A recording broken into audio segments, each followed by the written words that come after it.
لیکن بس اسی پہ راضی رہیے گا، کوشش کریں کہ ہر آنکھ وضو کر لے۔ اب آپ کے موبائل فون بند ہو جانے چاہیے، ویڈیو بن رہی ہے آپ کو مل جائے گی۔ فضائل پڑھے جاتے ہیں اپنی عبادت کے لیے۔ پڑھنے والوں کا دور سے سفر کر کے آنے کا مقصد، سننے والوں کا اس گرمی میں گھر چھوڑ کے یا بیٹھنے کا مقصد ایک ہی ہے کہ انہیں رو لیا جائے جنہیں امت نے ستایا بہت ہے۔ مصائب پڑھنے کا میرے انداز ہے، مجھے مجبور نہ کیجیے گا کہ میں اوریا لفظ پڑھوں یا وہ روایتیں پڑھوں جو آپ برداشت نہ کر سکیں۔ اشارے کر کے گزر جاؤں گا۔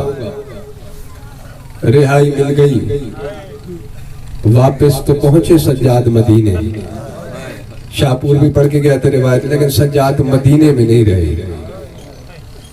خون روتے رہے تمہارے امام۔ ابو خالد کابلی صحابی ہے چوتھے امام کا، وضو کر رہا تھا۔ ہمیں تو رونے کے لیے خطیب چاہیے، نوحہ خواں چاہیے، اہتمام چاہیے۔ سجاد ایسا عزادار ہے حسین کا کہ بعد کربلا کسی جوان پہ نظر پڑی تو اکبر کو یاد کر کے رو لیا، کسی صغیر پہ نظر پڑی تو اصغر کو یاد کر کے رو لیا، اور کبھی کسی بازار پہ نظر پڑی اجرکم اللہ، شام کو اگر رونا نہ آئے تو ہائے کر لینا۔ ابو خالد وضو کر رہا تھا، سجاد کی نظر پڑی۔ ابو خالد روایت کرتا ہے کہ میرے مولا کی آنکھوں سے خون جاری ہوا، خون رخساروں کے، رخساروں سے ریش مطہر تک، ریش مطہر سے گلوہ مطہر تک، گلوہ مطہر سے سینہ مبارک تک، کہا کہ میرے مولا کا دامن خون سے تر ہو گیا۔ میں نے جلدی جلدی وضو مکمل کیا، دوڑ کے مولا کے قدموں میں گرا۔ میں نے کہا مولا میں نے کوئی غلطی کی؟ کہا نہیں، میں نے وضو ٹھیک نہیں کیا۔ کہا تو نے ٹھیک کیا ہے۔ مولا پھر خون کیوں رو رہے ہو؟ رونے کے لیے آیا ہے، تم تو سن کے رو رہے ہو نا، وہ جن کے سامنے مولا خون روتے تو کیسے برداشت کرتے ہوں گے؟ کہا مولا پھر رو کیوں رہے ہو؟ کہا ابو خالد تو وضو کر رہا تھا، مجھے میری بہن سکینہ یاد آ گئی۔ تڑپ کے ابو خالد کہتا ہے مولا میرے وضو سے آپ کی بہن کا کیا تعلق ہے؟ کہا تیرے وضو سے کوئی تعلق نہیں ہے، لیکن جتنا پانی تو نے وضو پہ خرچ کیا ہے بس اتنا پانی کربلا سے شام تک سکینہ کو ملا۔ مولا اتنے سے پانی میں کوئی اتنے دنوں میں کیسے زندہ رہ سکتا ہے؟ کہا میں خون کیوں رو رہا ہوں؟ جو رونے کے لیے آیا ہے، تماشا دیکھنے نہیں آیا۔ جس کے دل میں قبر حسین ہے بات اس سے ہو رہی، جس کا سینہ دکھتا نہیں ہے حسین کے ماتم سے۔ کہا پھر میں خون کیوں رو رہا ہوں؟ اس لیے تو رو رہا ہوں کہ پانی شمر تقسیم کرتا تھا، اللہ جانے اس ملعون نے کیسے ظلم کیا شام غریبہ میں۔ میں نے پہلے کہا ہے مجوریہ روایتیں پڑھنے پہ مجبور نہ کرنا کہ جب وہ پانی تقسیم کرتا تھا، سکینہ کبھی پھوپھی زینب کے پیچھے چھپ جاتی تھی، کبھی اماں رباب کے پیچھے چھپ جاتی تھی۔ ارے بیویاں اپنے پانی میں سے چند قطرے، یہی وجہ ہے کہ میری بہن نے مجھ سے کہا سجاد میری قبر کسی ٹھنڈی جگہ پہ بنانا۔ سجاد پیاس سے میرا خون چل گیا ہے، اجرکم اللہ۔ بس دو جملے شہادت کے پڑھتا ہوں بی بی کے، اور آپ کی دعائیں لے کے میں اپنے سفر پہ آگے بڑھ جاتا ہوں۔ شام کا زندان ہے، ابھی مولوی صاحب پڑھ رہے تھے نا زندان کے بارے میں کہ اس کی چھت نہیں تھی، وہ سیدھا گھر تھا۔ اگر زندان پہ گفتگو شروع کروں تو شام یہی ہو جائے گی کہ کیسا زندان تھا، کس طرح کی روایتیں ملتی ہیں۔ پر اس زندان میں بھی سکینہ بابا کو یاد کر کے روتی تھی۔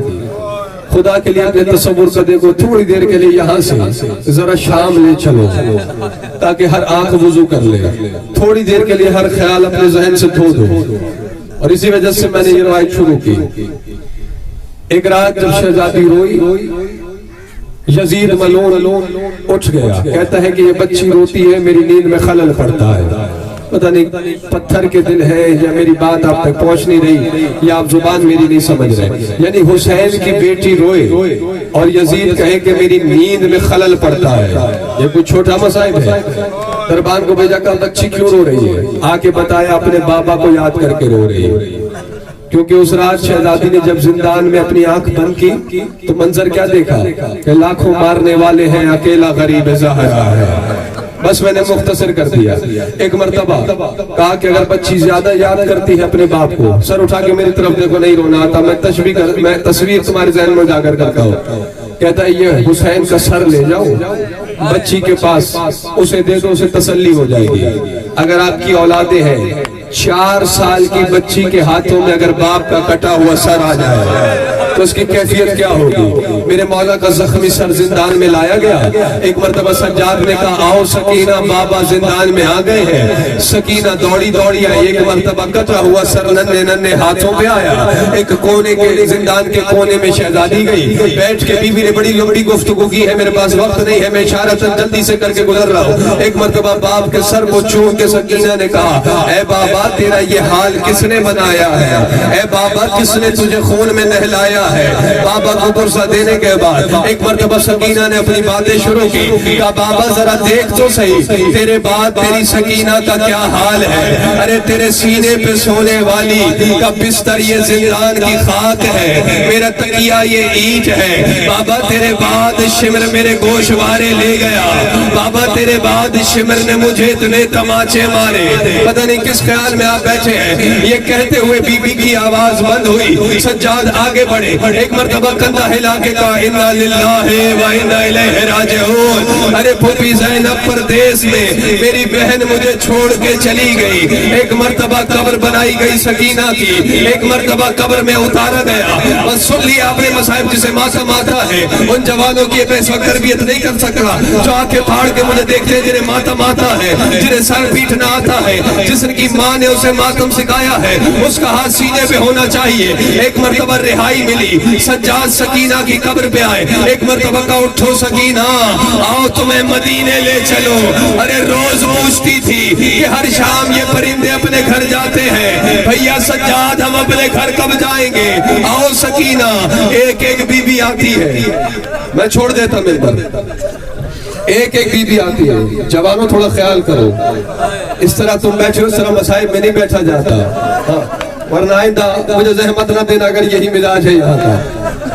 ادھر ادھر دیکھنا تمہارا ختم نہیں ہو رہا۔ مصائب سننے کا کوئی ادب ہوتا ہے، اس ادب اسی کو آتا ہے جو عزادار گھرانے سے تعلق رکھتا ہے۔ اگر مہمان آئے ہوئے ہو تو سر جھکا کے بیٹھ جاؤ، عزادار جو بیٹھے میری طرف دیکھیں۔ ایک ایک بی بی ودا کرتی رہی، اٹھو سکینہ مدینے لے چلے، آؤ سکینہ رہائی مل گئی، مگر رباب کی بیٹی کو رہائی نہیں ملی۔ اب مجھے نہیں پتا پتھر ہے تمہارے سینے میں یا کیا ہے، روایت بڑی سخت ہے، میں پڑھنے جا رہا ہوں۔ ایک مرتبہ عباس کی زوجہ آگے آئی، کہا سیدزادیوں اگر محسوس نہ کرو مجھے تھوڑی دیر کے لیے سکینہ کی تربت پہ اکیلا چھوڑ دو، میں نے شہزادی سے کچھ باتیں کرنی ہے۔ ایک مرتبہ بیویوں نے سکینہ کی قبر کو تنہا کیا، سجاد اٹھ کے چلنے لگے۔